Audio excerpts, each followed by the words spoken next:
ক্ৰিকেটৰ bat ball এৰি নাটক বলিয়া নলবাৰীৰ যুৱক এসময়ৰ অংকুৰ ক্লাবৰ সুদক্ষ খেলুৱৈ ধ্ৰুৱ বৰ্মন এতিয়া নাটকৰ ব্যস্ত পৰিচালক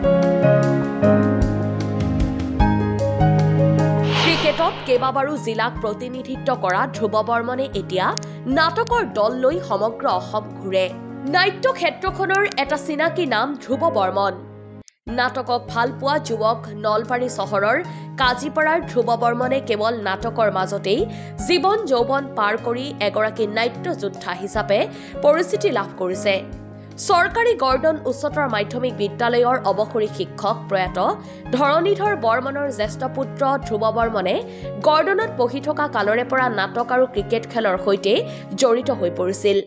নলবাৰী মহাবিদ্যালয়ত পঢ়ি থকা সময়ত নাটকত গুৱাহাটী বিশ্ববিদ্যালয়ৰ যুৱ মহোৎসৱত অংশগ্ৰহণ কৰি পুৰস্কাৰ লাভ কৰিবলৈ সক্ষম হৈছিল ধ্ৰুৱ বৰ্মনে নাটকৰ যাত্ৰা মোৰ আৰম্ভ হয় গৰ্ডন হাই ছেকেণ্ডাৰীত যেতিয়া মই অষ্টম শ্ৰেণীৰ ছাত্ৰ আছিলোঁ তেতিয়া স্কুল উইকত বিদ্যালয় সপ্তাহত আমি প্ৰথম নাটক আৰম্ভ কৰোঁ তেতিয়াৰ পৰা তাৰপিছত আমি কলেজ পালোঁ নলবাৰী কলেজত যেতিয়া নামভৰ্তি কৰিলোঁ তেতিয়াও আমি প্ৰতি বছৰে নাটকত অভিনয় কৰিছিলোঁ আৰু প্ৰতিযোগিতাসমূহত আমি পুৰস্কৃত হৈছিলোঁ এনএছডিয়ান কৰোণা ডেকাৰ অধীনত 1988-89 চনত পিএনচি পথৰ ৰংগম মণ্ডলত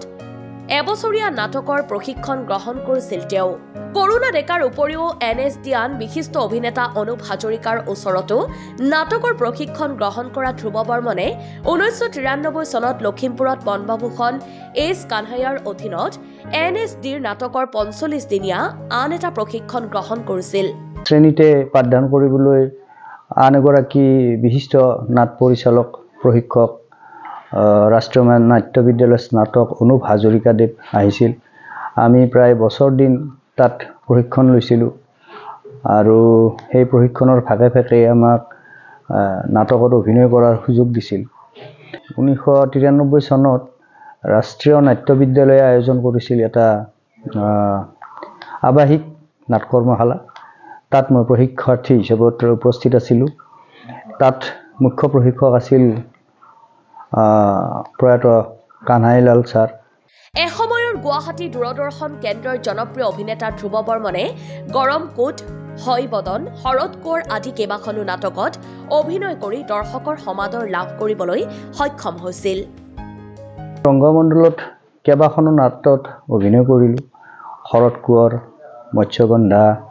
হয় বদন আটাইকেইখন নাটক দূৰদৰ্শন যোগে আৰু অসমৰ বিভিন্ন ঠাইত আমি প্ৰদৰ্শন কৰিছিলোঁ তাৰপিছত গৰম কোট নামৰ এখন নাটক আমি দূৰদৰ্শনৰ কাৰণে দূৰদৰ্শনত অভিনয় কৰিছিলোঁ সেইখন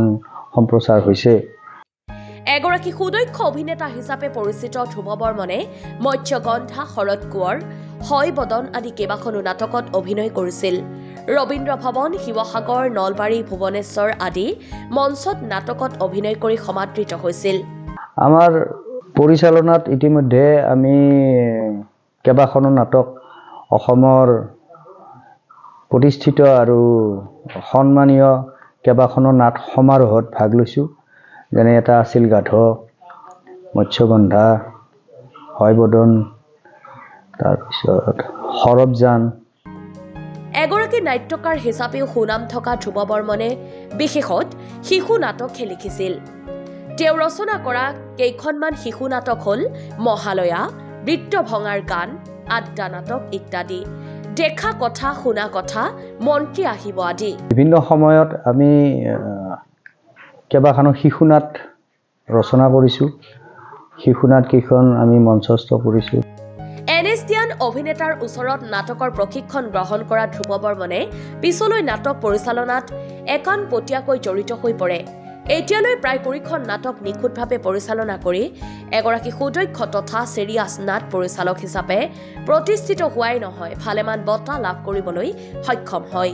ধ্ৰুৱ বৰ্মনে পৰিচালনা কৰা নাটক গুৱাহাটীৰ নটসূৰ্য কলাক্ষেত্ৰ আদি উল্লেখনীয় নাট সমাৰোহত প্ৰদৰ্শিত হৈছে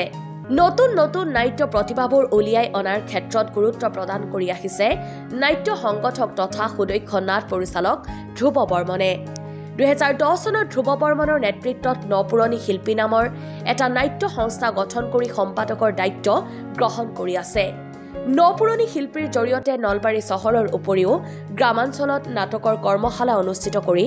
নাটকৰ নতুন প্ৰতিভা উলিয়াই অনাত সফল হৈ পৰিছে আমি নলবাৰী চহৰৰ মাজমজিয়াত বাদেও আশে-পাশে অলপ গাঁও অঞ্চলতো আমি কৰ্মশালাৰ আয়োজন কৰোঁ আৰু নাট প্ৰযোজনা কৰোঁ ইপিনে 2018 চনত নপুৰণি শিল্পীৰ তত্ত্বাৱধানত কাজিপাৰাৰ নিজ বাসভৱনৰ চৌহদত ৰংগ তীৰ্থ নামৰ নাটকৰ এখন প্ৰশিক্ষণ কেন্দ্ৰ গঢ়ি তোলে সাপ্তাহিক প্ৰশিক্ষণ কেন্দ্ৰত প্ৰতি দেওবাৰে নিয়মীয়াকৈ নাটকৰ প্ৰশিক্ষণ দি আছে বৰ্তমানেও 20টা শিশুক নাটকৰ প্ৰশিক্ষণ দি আছে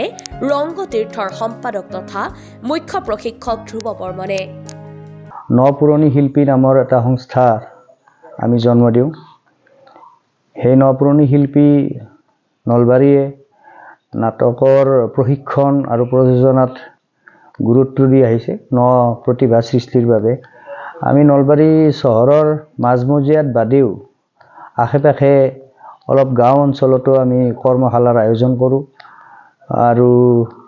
নাট প্ৰযোজনা কৰোঁ বছৰি আমি নলবাৰী কলেজত এটা বৰ্তমান নাট কৰ্মশালা গ্ৰীষ্মকালীন নাট কৰ্মশালা আয়োজন কৰোঁ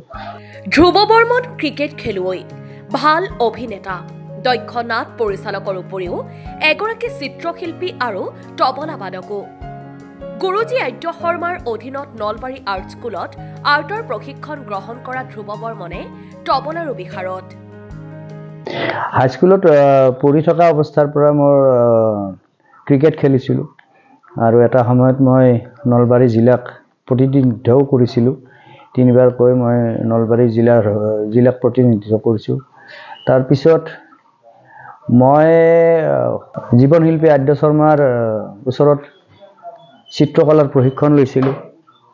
আৰু আৰ্ট স্কুলৰ পুৰণি ছাত্ৰ হিচাপে মই তবলাৰ বিশাৰদ পাছ উত্তীৰ্ণ হৈছিলোঁ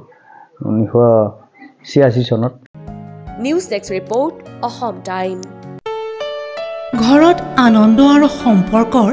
চমক বজাই ৰাখিবলৈ জৰুৰী হৈছে সকলো আনন্দময় মুহূৰ্তত মৰমৰ উপহাৰ দিয়াটো